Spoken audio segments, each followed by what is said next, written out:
What's up, Totsi? How are you? Hello, hello.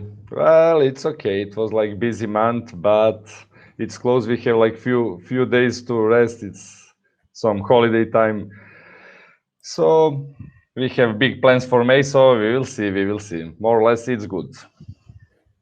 More or less. That's the right word.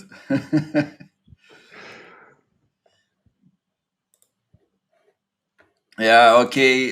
So let's start with explaining what the hell are we doing here. So basically, this is the Funky Marketing Show, part of the Funky Marketing podcast. When um, Ivan or Totsi, how we like to call him here in Funky Marketing, and how everybody that knows him are calling him, are talking about different stuff that we are seeing, noticing, things on which we are working on, and basically we are doing it while live streaming on LinkedIn and so on some other platforms. And you are here to to join us to help us with asking some questions to maybe narrow us down into some direction.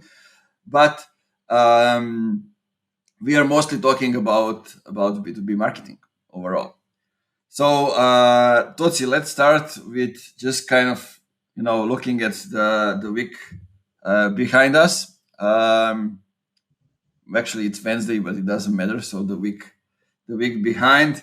What are some things that you are seeing over there on LinkedIn, on Twitter, overall on the internet?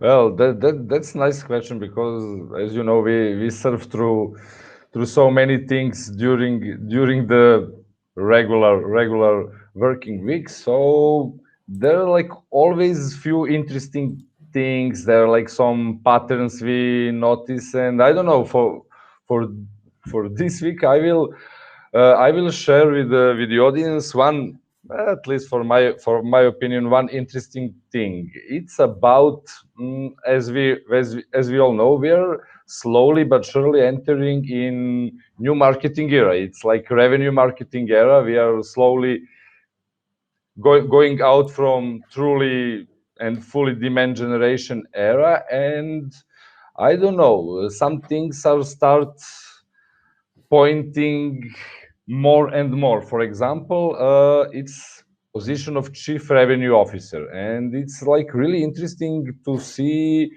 Uh, like there are some patterns, and I did well. It was interesting for me. I'm a little bit nerd, so I start looking for that position in LinkedIn Sales Navigator, and interesting thing is most of these guys are men, which is like first interesting thing to notice.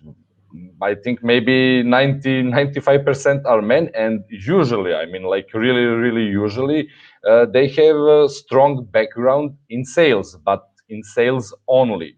And I don't know if we are talking in future marketing, sales, customer success alignment, it should be logical that we have like some guys with marketing background or some guys with customer success background, even some out of this world, who is able to align all these functions in one.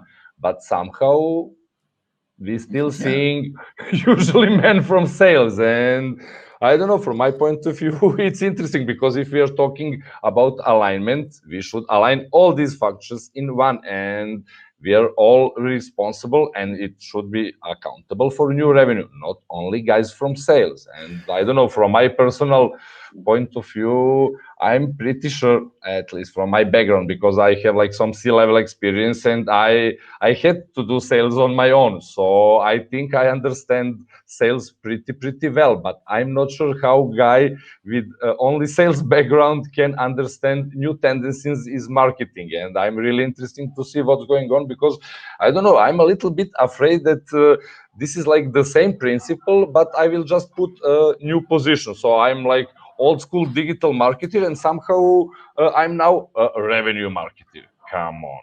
I don't know. What's your opinion on that? Yeah, it's pretty interesting. I mean, the whole this revenue thing. It's interesting because a lot of companies are only doing that on paper, just because like revenue is now the thing. They are just changing the names of the positions. It's interesting that the thing that you notice that it's only men. When I think about, like, I don't know Mm. any female that is chief revenue officer.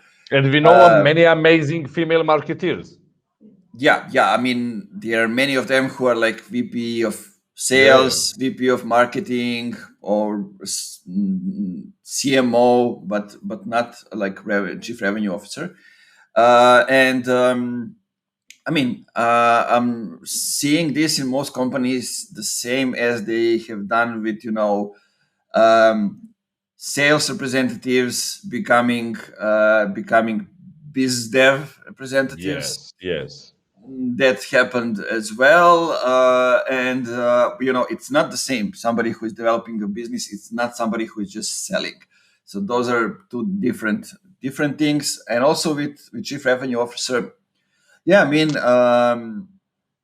I agree with you that it should be somebody from with marketing background, or somebody with customer success background. But like, the way I see it, those things, like customer success is still a new thing.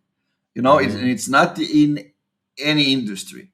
Like in SaaS, maybe yes. In other industries, tech related, software based, when they're more like, let's call them customers, which you need to relate to and have a relationship on a daily level. So yeah, and what is customer success actually doing? It making sure that those other teams like sales and marketing are focused on the customers. So, and basically, if you're focused on the customers, then you try to get the customers in the best possible position, to solve their problems, to help them get to the next level, those kind of things. And if you're looking from sales perspective, and sales is here to sell. That's it. Like the name tells you all.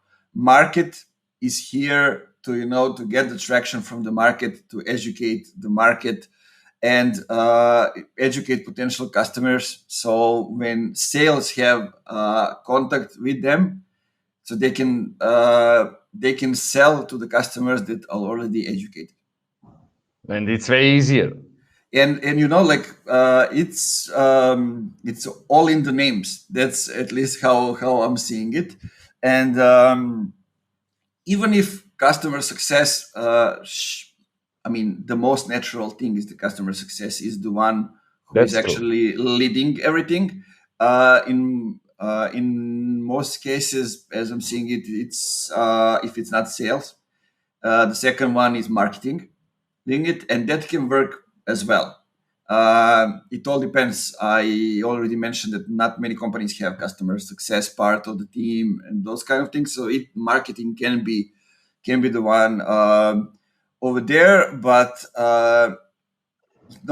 if somebody from sales is running the revenue teams, basically they will run it only with sales in mind, and I don't think that they will run it with the revenue in mind, but That's with true. sales in mind. And what does it mean? It means short-term results, in my opinion.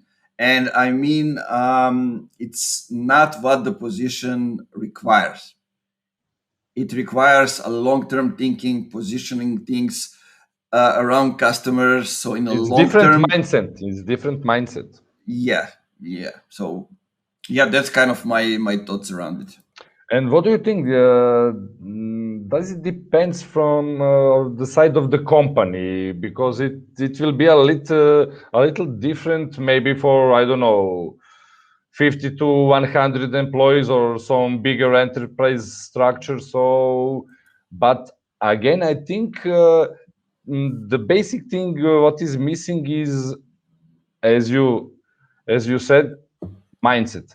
The mindset is different because some of the companies are still somehow sales centric, feature centric, product centric, and they should become customer centric, and they're trying to do without proper preparation, without fixing their internal structure, without without the right mindset. And that's the reason they just change their titles, positions without proper things from the inside, and they will focus definitely on short-term results, no matter Yeah, how big is company. Because I don't know, we have like experience with the companies we are working together, and we can notice few things, and usually it's easier if they're like some mid-sized companies. yeah, it's easier to make any kind of changes in the smaller companies, of course. And I mean, it's interesting because I think even the C-level positions are not for the smaller companies because they don't have the structure to do it. But let's say my position is chief vision officer. Why? Because if you know me, then you know that I'm all about the vision and I'm aligning all my decisions based on a vision that we have. Our vision is to change the industry, so all my decisions are made on that. I'm actually, at least I'm trying to align them on that. That's important. And I don't think I am the right chief vision officer, but I want to make a point and I want to make a change, and that's why the chief vision officer is there, but also is the founder. In my title is the founder as well because I consider myself a founder. You know, so that's kind of how I'm seeing it, and I will remain founder until the company exists, right? Because I founded it, and it's something that's not changing. That's Uh, true. That's true. so um, so yeah, and I want to start discussion around the topic. That's why I have done it, and I sparked some discussions. Basically, the goal done, and discussions are going on still. So I mean, interesting times we are living in. We are changing the roles, changing the name of the roles, but what's the most important thing is companies are rarely changing the system, but they are just go with changing the roles. That's how we're going to name it. We are now focused on the revenue. That's it. But you still have the old system inside the company, system that is focused on the wrong things. Focus on what you can get out of the customers, not how you can help them. And those are most important things. And I think there are not many people over there that get it. When I talk with people, a lot of them would say, "Oh, I know, I get it, I know it." They have no idea, to be honest. A lot of people have no idea what those things actually mean. What does the system inside the company means? Uh, I didn't know it as well, but working with how many companies have we been working with in last year? Like around 50. Uh, we learned those things. We got inside the companies, we got inside the systems, and we are working on changing them. And you see some things that you consider as basics are actually wrong inside the companies. And and it is clear that a lot of companies that have grown significantly um, have grown that much based on something completely different, like outside factors or relationship with someone, or they nailed the product or something like that. A lot of them don't even have the system, Yeah. and that is what's wrong in everything. Because if you have a system, then you can pivot around your products, around different products, around services. When the crisis comes, you can pivot because you know what you're doing. You have the system within it. And this morning I wrote a post on LinkedIn about how we can differentiate ourselves, and I told them to get the basic right. That was actually it's a potential client that asked me that, and this is my response. Why? Because if we nail down the basics, it means that we have a system that's working, and we have a system that's working. Then we can experiment, and then we can get nerdy around things, and then we can get more specific. Then we can improvise because we Can have the go more system. advanced. we have the system, and system will tell us if that's good or wrong. If we don't have the system, if we don't have the basic rights, even if we nail down some things, we might not, you know, see that in the revenue because the We system cannot repeat. will. We cannot repeat it. We are not sure. We are just guessing. That as well, yeah. So that's kind of my stand on those things. But interesting times. Also, CRO. I grew up thinking about CRO as you know, conversion rate optimization. That's true. So, and my first thoughts about that is chief, you know, is conversion rate optimization, optimizing the website to convert, Doing A/B optimizing the split page. tests, something like that. Yeah, yeah. And the first thing that comes to my mind is our friend Pep Laya, right? CRO. He built an agency around it, and now he's That's true. building That's true. different things. But you know, and now CRO is okay. Suddenly, I'm the chief revenue officer, and I mean those kind of things will happen. It's the changing ecosystem, and we need to learn how to live with changes. But I think that makes our role as I don't consider us the agency. I consider us as the company that is more in the consulting field and actually implementing other people's strategy. I think maybe it's important to say that we have never implemented somebody else's strategies. Ever since the Funky Marketing was founded, we are the ones who are coming up with a marketing strategy and implementing it as well. Or the company, we are running the implementation inside the company. And So we are doing the same for us. Actually, we are we are trying to practice what we preach. So yeah, and having all those things in mind, we are actually trying to help companies build those systems to be resistant to all the changes that are happening around us. So to actually save them from themselves. That's how I would call it. that's true. That's true. Because in these times and COVID last year showed us if you want to survive, you need to be resilient. And if you want to be resilient, you need a system and you need a healthy system based on vision, long-term goals. Healthy system. Because if you are focused on short-term goals and I don't know, for example, one possible channel to realize like everything, hey, what will happen if this channel is shut down? You're out of the business like instantly. So what Yeah. you can, I don't know, suggest to for example, mid-size B2B SaaS companies, where to start? Because from from our experience, many of them have like some basic willingness to start, but they're not sure how and where to start. What you can suggest them? That's a so general question. I'm thinking where to start, you know, because there are inside that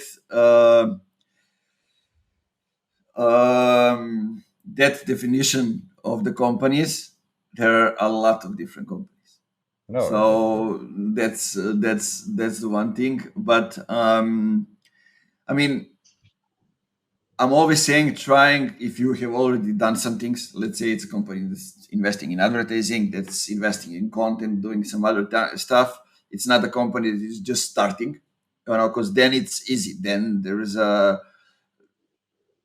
a scenario in which they should go. But if they have done things, it's first analyzing what has happened before. You know what has happened and why are they actually talking with me? You know, I because understand. they are talking with me with us if they have a problem or they are hiring someone. You know, if they have a problem. That's how those things go. And in that way, what's interesting is that instead of just proposing something or getting into doing something right away, we need to stop and actually see what's going on. Like, are we getting inbound leads? Okay, we are. How many of them are? Okay, why those leads are different than the others? Why they are converting? Um, when we figure out those things, okay, now let's go further. What? How are those leads coming to us? What's one thing that's been bringing us leads? Okay, let's see how it's going on, and then we go further. We analyze the process. What's going on with the leads when they enter our process?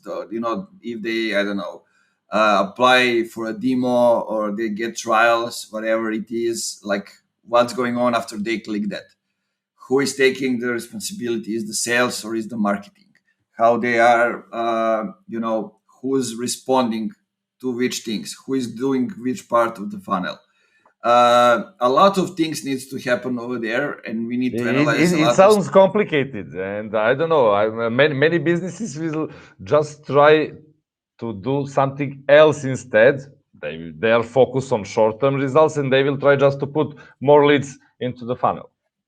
Yeah, and if you go and just ask, okay, somebody's coming to the website. Okay, what's happening then? They should do this and this. Okay, that's the next step. Okay, what's the conversion? The most desirable one is get a demo or it's get a trial. They do that. Okay, what's going on after that? What's the next step? Then what's the step after this one? What's going on after this? How do we get them from to the next desirable goal? What we want them to do? They Uh, actually needs to map like all full customer journey, and somehow they're missing that because it's not that easy. It's hard. yeah, a lot of companies are missing those part, and actually they're trying to measure some different things, Yeah, yeah, yeah. which are actually hard and not useful. So they are trying to measure, okay, how many followers we have on a page, or how, Vanity metrics, completely. yeah, or how much traffic do we have on a website, not which traffic do we have. And because they are so stuck in the attribution, and especially a lot of SaaS companies are stuck in just getting acquiring new customers, but they forget about. I mean, not only B2B SaaS companies. I always remember regarding that the you know internet cable operators and everybody. If you want to get a better deal, it's not how much time you're spending with them, but you need to break the contract and become the new customer again to get the better deal. Just Insane, completely insane. yeah, and it's happening a lot because somehow we like to focus on getting new people, but we forget about those that are already there and they can get us to the next point. It's what our friend Juliana from Romania is always saying, and it's lifetime value, because it's not necessarily easy to get more of the existing customer, but it's much cheaper, definitely. Definitely. And I don't know. I would even go one step before analyzing and everything because mm, when I'm on some B2B website and if I'm analyzing their social profiles, uh, just from the copy on their website, I can see many different things, and if I notice that they're like a little bit sales centric, egocentric, feature product centric, I can actually go with some conclusions way before I get inside to the metrics inside of the company, because if they are go like full customer centric, they will have like different copy on the website will be customer centric at first.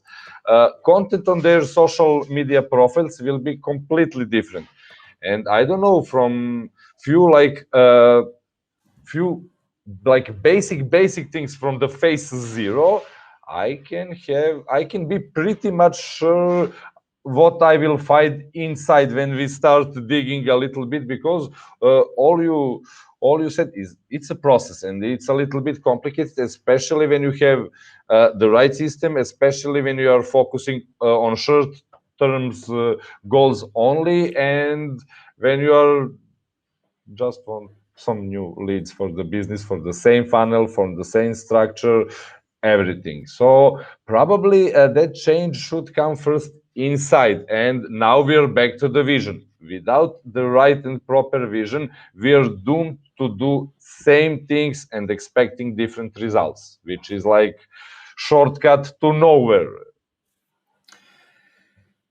Yeah, we can end this right now.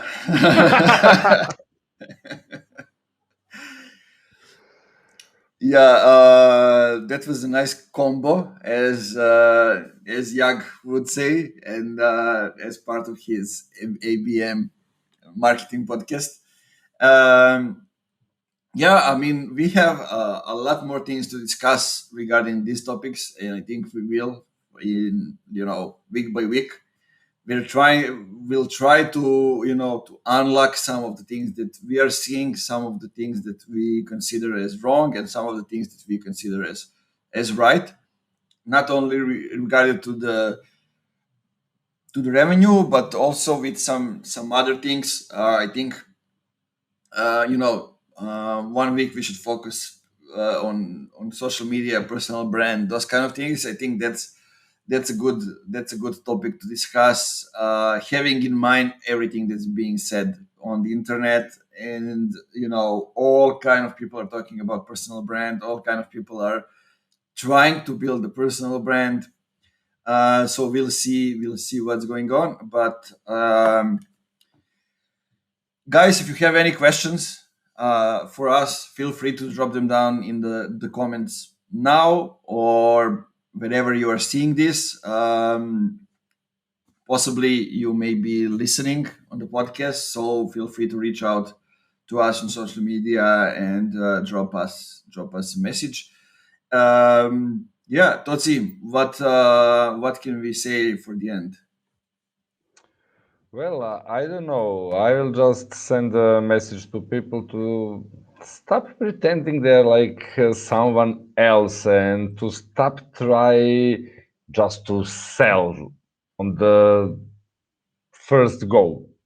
Be patient, people. Play the long game, and of course, stay funky.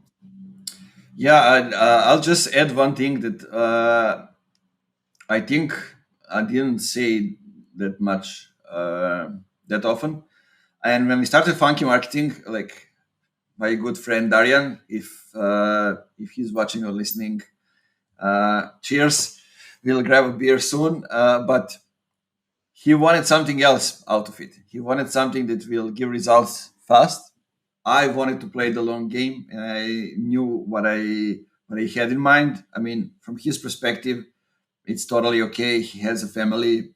I didn't have a family, so and I wanted to build something long term, something that I'm not trying to sell sometimes, but something that I'm building for me, and it's my tool to change the industry.